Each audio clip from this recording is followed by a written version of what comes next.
start screaming. We'll start screaming. Looks like it's screaming. Which one of you is going to scream?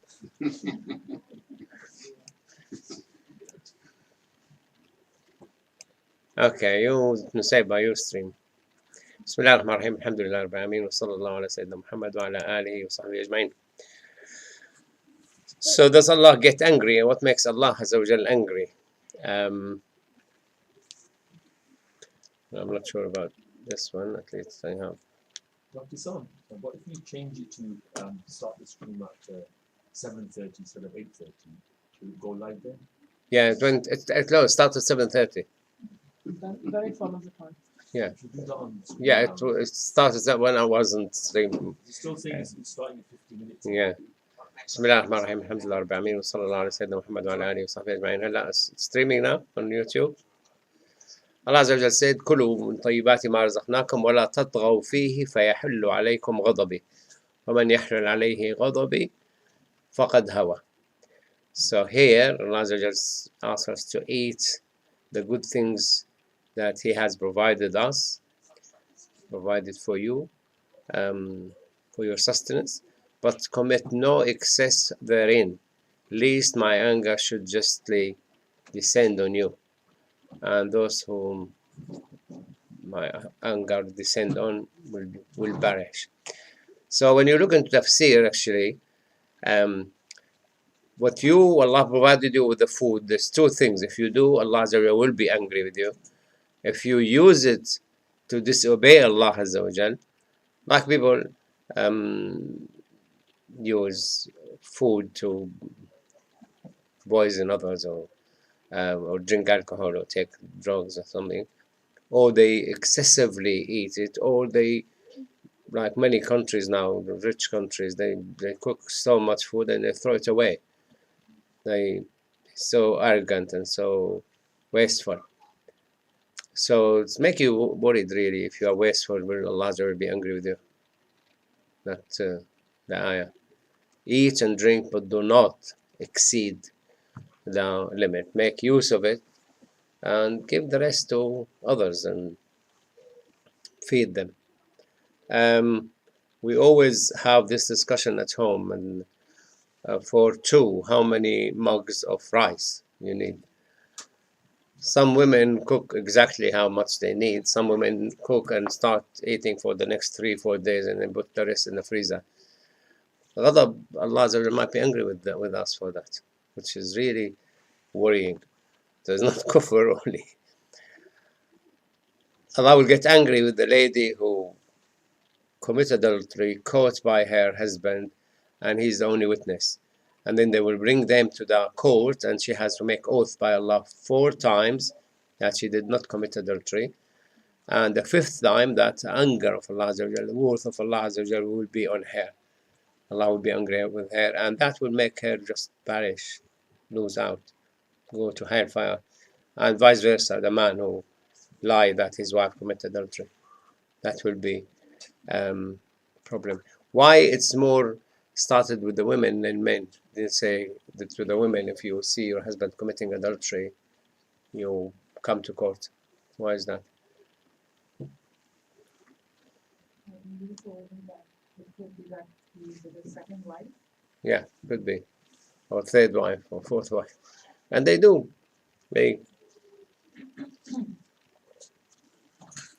In Syria, it happened many times. If you have only one son, they will not take him to military service. And many were dragged to military service. I'm the only son to my dad. No, he's married to another woman and he has a son or 2 from her. So he doesn't become the only son. بئس ما اشتروا به أنفسهم أن يكفروا ما أنزل الله بغيا أن ينزل الله من فضله على من يشاء من عباده فباءوا بغضب من على غضب. So here غضب Allah Azza wa Jal came to those who envy Prophet Muhammad becoming the Prophet. They wanted the Prophet to be from the sons of Israel, and it wasn't. It was the son of the Arab. So they were really so jealous, and they envy the Prophet, and they refused to believe in him because he's Arab. I mean, when I came to Britain, is one of the British became Muslim, white, blue eyes and things, and he went to work, and they said to him, and he told me, "Oh, you couldn't identify yourself, find your identity in Britain, you went to Middle East. So it's so arrogant, like, we're British, so we are Christian. No, nothing to do with being Christian or Muslim. Somebody sent me today a video. There's schools in London, they brought 70 students and to think a rhyme representing the 70 years of the Queen being on the throne. And they gave some talk and things, and he sent me the video, and he said, "Is that Islamic?" I wrote back to him, I said, "Do you have British passport?" And then he said, "Oh, you're right. So what he avoided, he was very clever, he spotted it, and what he avoided, What means you have to take an oath? yeah, So you took an oath and you made a promise on the Quran, presumably being a Muslim, that you will abide by. Like I was talking in front of somebody that I wrote on Facebook that I was really sad because the Queen died, because she allowed the Asian and African to live in UK. And this guy said, "Oh no, this UK belongs to Allah Azza wa Jal." It's true. When he came to the passport, to the airport, and they said, "Where is your visa?" I said, "No, this land belongs to Allah Azza wa Jal. I'm getting here because come on, you can't use this way of jargoning or arguing." So this is when time split between the clear-minded person and the person who has bricks in his mind, like the concrete thinking we say in psychiatry.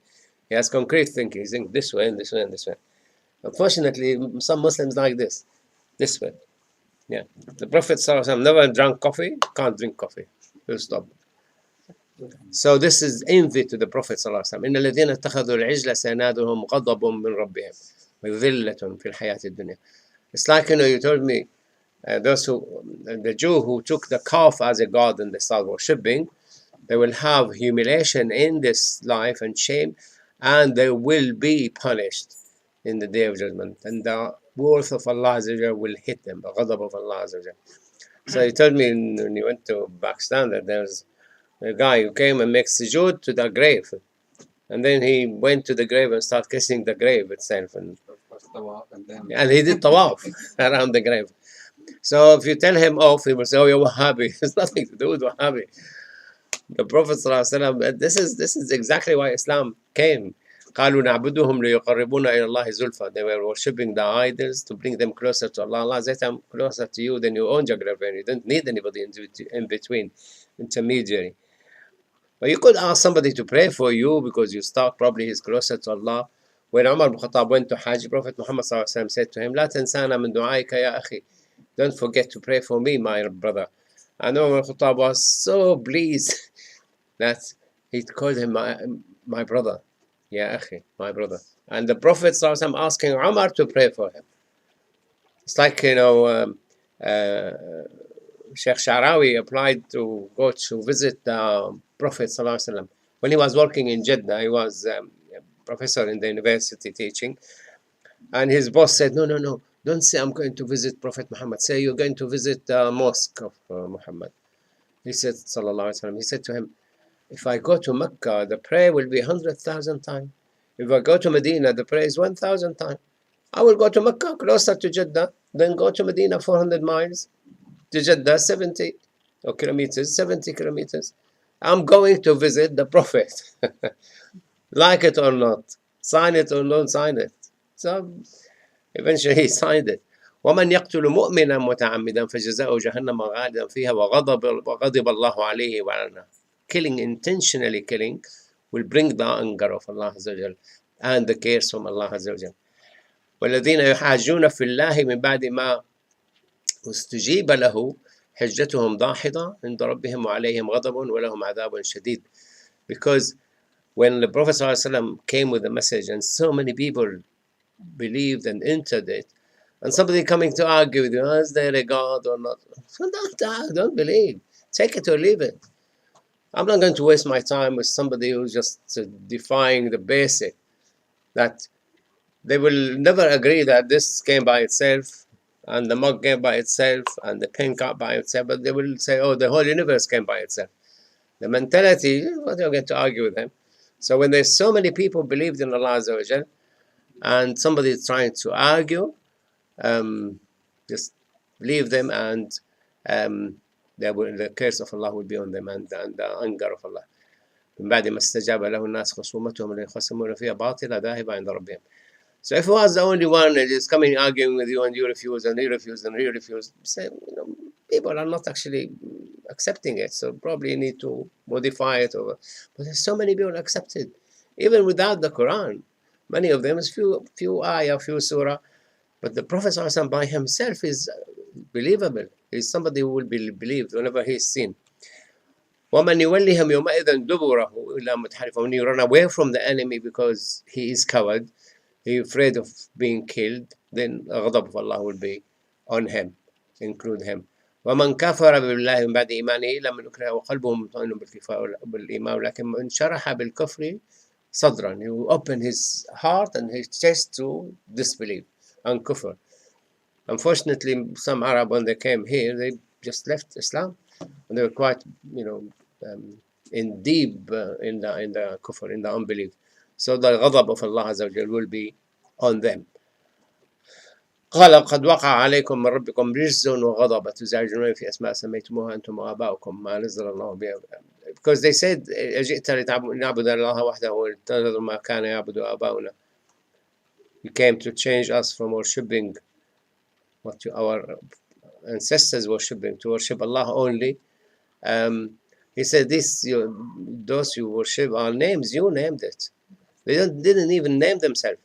Allah Azza wa Jal, He's there, He's the creator, He named Himself. But none of these Lat, Uzza, Manat, they didn't name themselves, they gave them names.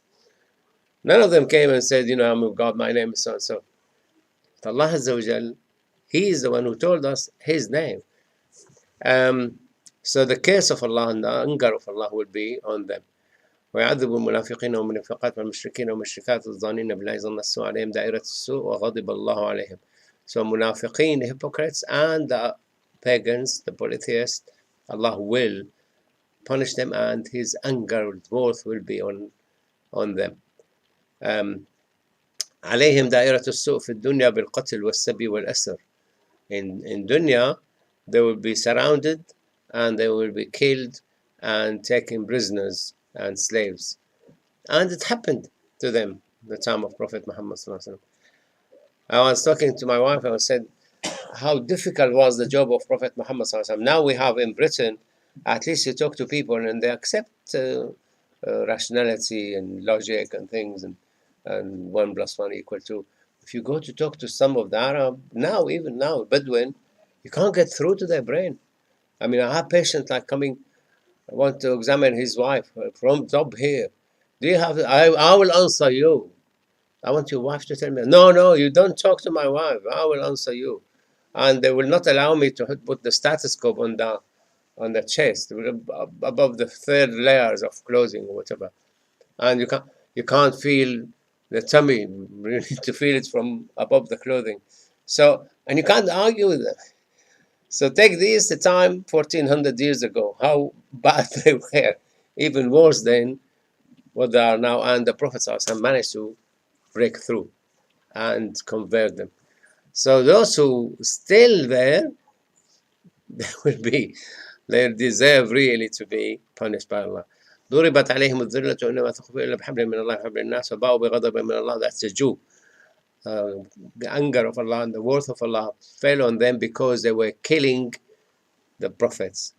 They denied the signs of Allah Azza wa Jal and they were killing the prophets. Like Ibrahim, he said, "Inna Allah ya'ti bi-shamsi." When he said Allah yuhyi wa yumeet, Allah give lives and take lives, Namrud said, I can't give life and take life. Bring 2 prisoners, 1 set free and 1 killed. Ibrahim, so clever and intelligent, said, but my God, Allah, bring the sun from the east, bring the sun from the west. In spite of that, they burned him.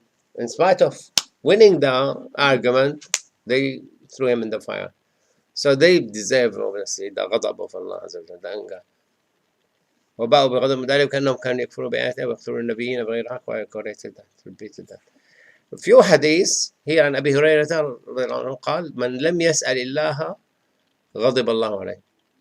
If you don't make dua, ask Allah Azza wa Jalla, Allah will be angry with you. Did you think that before? Yeah, people who refuse to make dua, what about this hadith? If you refuse to make dua to Allah Azza wa Jalla, Allah will be angry with you. And it's also in the Quran, Allah Azza wa Jalla said, إن الذين يستنكفون عن عبادتي. I'll bring you the ayah. This is ghazab in Urdu. Yeah, same thing. Isn't Yeah, it? punishment. The same word. يستنكفون.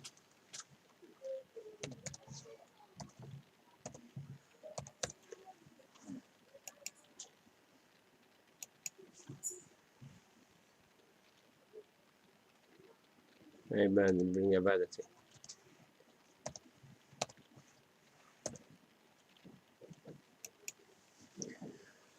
وقال ربكم ادعوني استجب لكم.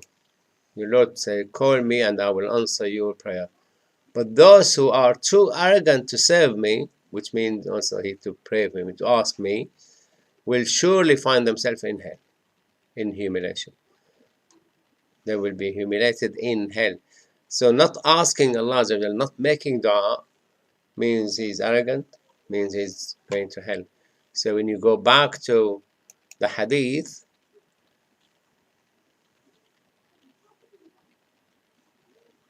why it is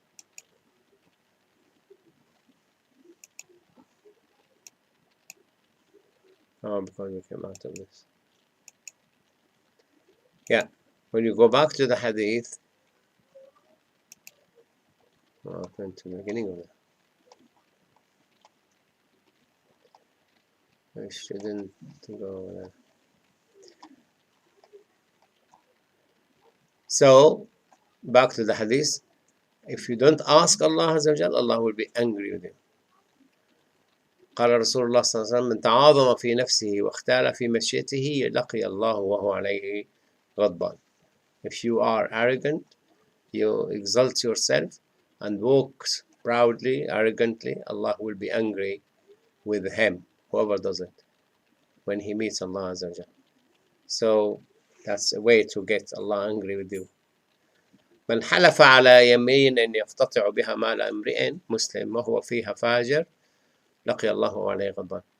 If you make use of oath, you swear a firm oath, knowingly, intentionally, taking by it property belong to a Muslim, Allah will be angry with you, with him, when he meets him on the day of judgment. So it's not a joke, right? اللهم لا تجعل قبري وثنا يعبد اشتد غضب الله على قوم اتخذوا قبور أنبيائهم.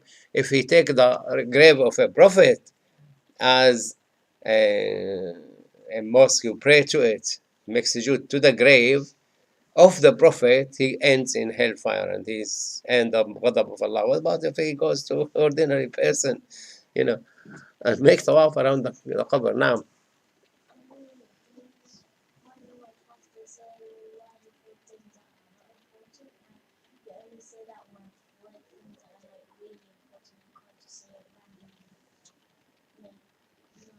I missed some of it. Can you? I think it's talking about the habit of Arabs saying wallahi for everything. Poison her class. Make people who make oath by Allah. She's saying that in her poison her class, they say wallahi for things that aren't impossible. Yeah, Allah Azza wa Jal said in the Quran, وَلَا تَجْعَلُوا اللَّهَ عُرْضَةً لِإِيمَانِكُم. Don't use Allah Azza wa Jal to make oath unless you are asked by court or there is really, really, really important things to say. So just say, believe me, don't. If you don't want to believe me, I don't want to make an oath. There's people who, they lend £1,000 and you come back to collect this thousand. Oh, you never gave me. Then they take him to the judge. The judge will say, you have to bring evidence, a receipt or something, or make an oath. Some people will not say, okay, I'll leave the £1,000. I don't want to make an oath. They don't want to fall even 1 in a million that they made an oath to get somebody else's right. Or he might consistently keep saying, no, he didn't lend me the money to blacken his name, humiliate him or tarnish him with the bad reputation. So they don't want this. They wouldn't give the enemy like this a chance to say, I never took from him the money. He made the oath to take my money. So they're afraid of this hadith because people were not there. They don't know whether you are right or he's right. So they will say, okay, leave the £1,000. I don't want to make the oath.